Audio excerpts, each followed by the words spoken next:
So the senior art director for Magic the Gathering has spoken out about why he made a Black Aragorn card set, and I think it's interesting to see his perspective. We know all the controversy around the card set. We know the general idea of bringing diversity to, I guess, Lord of the Rings, with sort of kind of neglecting just Tolkien's ideal of Lord of the Rings itself. This is, of course, not like they're changing him in specific movies or anything else like that.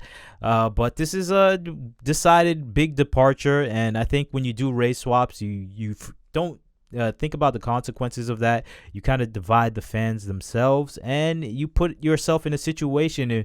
Once you make that Black Aragorn or any other race swap character, you make it a battle between the fans on which Aragorn they want to see, and there's conflict. And when you make especially if they do eventually make an animation like this, you're gonna have even more conflict of who's the real Aragorn, who's the predominant one you want to see. And you can have people kind of like a similar situation with the Little Mermaid, where people are saying Ariel's black forever, we don't care about the white one. And while a lot of people are nostalgic for the one they saw in 1989. So I think this is a slippery slope situation where, okay, this is just a card game, but when is it going to, where does it stop? It's going to go further, I think, especially with a lot more animations and a lot more productions around Lord of the Rings are being produced. I don't see it as something that doesn't happen in the future, especially if people are interested. A small vocal minority is interested in these cards.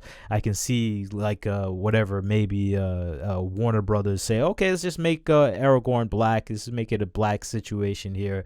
Let's make it just Middle Earth just mixed with Black, Spanish, Asian people. There's no divide between cultures. It's just a mashup, and which they kind of did in Rings of Power already. So there's kind of no localities. There's no realism of division of groups by their culture or background. It's just everyone's just mashed up together, and it's just like it doesn't seem real anymore. Even though I know it's fantasy, it's not real, but you still want some injection of realism in your fantasy so you can feel connected to it to a certain extent.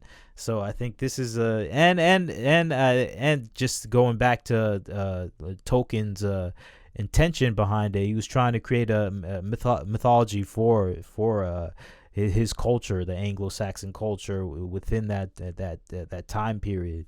So it feels like this is a departure of that. But let's hear what the senior art director has to say. Maybe he has a more logical reason behind it.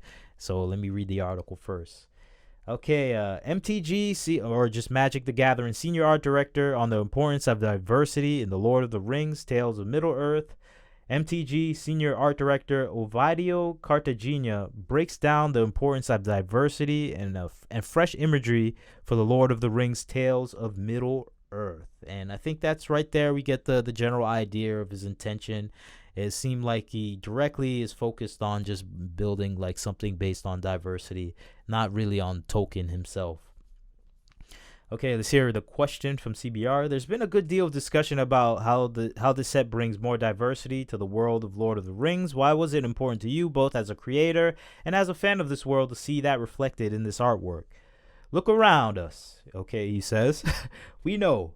There are people who died for us all looking different, and now we're enjoying all these things together. We're all just sharing joy together, right? I don't know what they mean by that, but let's go on. That's what I wanted. I've gotten so many positive remarks, even from artists. One of the artists said, I haven't had the privilege of always being depicted positively in the media, but he loved this set because he was depicted. Okay, I don't know. This sounds like does this sound like something someone would really say? I haven't seen myself on TV, or I don't know. Let's continue on. There was a gentleman in Minnesota who reached out to me, and he said, my grandfather has been a fan of Lord of the Rings all of his life. This is an old man. He's been through the worst of it here in America, and he said for him to see himself as a king, we bonded over those words. It's just so inspiring. I want people to feel inspired. I want everyone to feel welcome, and that's what Wizards of the Coast wants too. We want everyone to come to the game. We want this to be the game where people feel safe and happy and represented and that was the motivation. I was actually bracing for a bit of controversy. When I pitched it at work, there was no controversy, just support.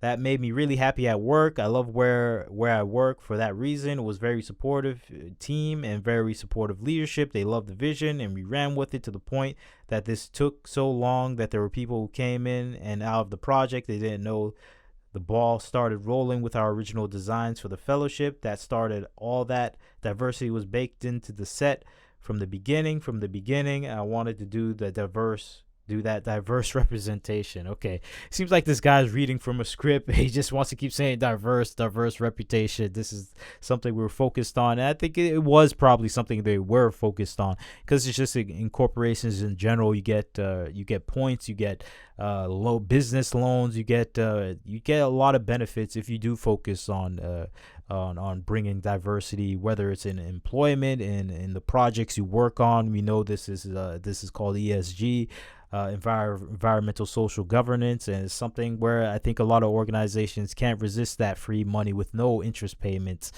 from a bank if they do something that is really diverse. So I really believe them on that. I don't know.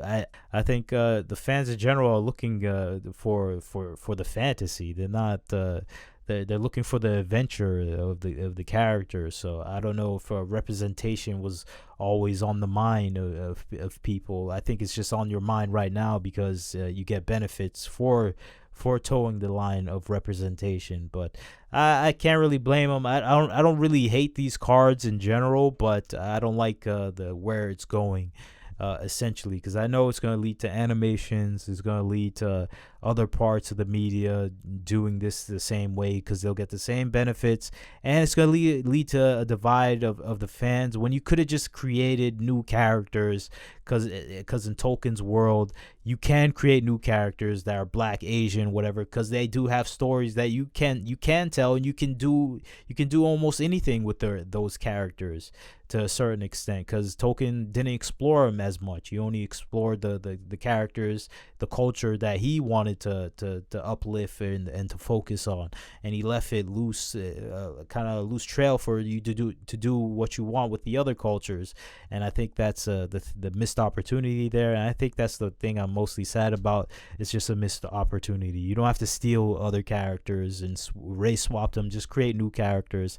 Be a good writer, make interesting characters that we want to play as and watch and be inspired by. Don't just steal characters because you don't feel like you have the ability to create inspiring characters in the first place. If you don't have the ability to do that, then quit your job, do something else. Be better, I would say. I have to say. So that's my personal outlook. Leave your comments. Tell me if you agree. If you disagree with me, I'm interested in hearing what you have to say. I don't think I'm 100% right about everything, but this is just my opinion. Hopefully it opens your eyes, or maybe it makes you angry as well. Catch you next time.